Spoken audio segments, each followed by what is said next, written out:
Бүгін біз Айко екеуміз күшті жерге бардық. Әзірге енді қай жер екенін айта алмаймын. Қалай көп қайттыңыз? Күшті мотивация алып қайттым. Жұмыс істеуге мотивация алдым. Қазір енді сол жақтан шығып, солға бара жатырмыз. И осы 3-4 суретке түсіріп алдым. Бұл да бір зат үшін. Барлығы да интрига қылып айтпайды дейсің ғой. Алла қаласа барлығы жақсы болып кетсін. И міндетті түрде сіздермен бірінші болып бөлісетін боламын. Ассалаумағалейкум. Қалқалаған әлеумет, қалқалаған кәлумет. Короче, біз кеше түнде қалаға келгенбіз. И мен бүгін сағат 5-ке бұйыртса баратырмын.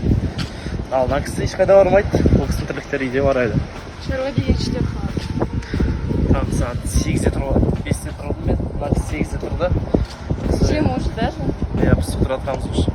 Просто сторисқа қазір шығып отқан жайымыз бар енді. Шырттай болып бәрі шашау ойып, шашым уже татауы теріліп сықтау жүр.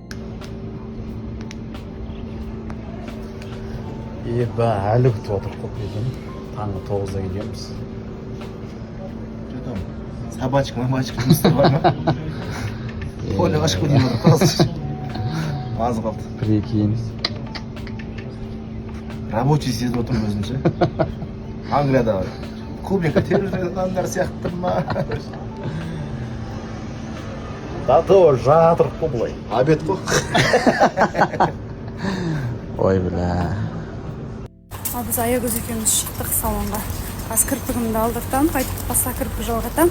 И маникюр, педикюр. И тоже аягөзге тоже маникюр жасатады. Педикюрдің түрін қараңыздар. Еще маникюр қазір. Барып сосын кейін послесін көрсететін боламыз. Хорошо? Ал погода деген күшті болып тұр.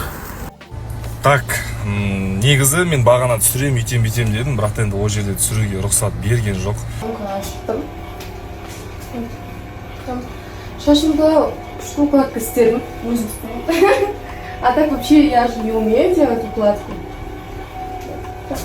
Делаешь как-то?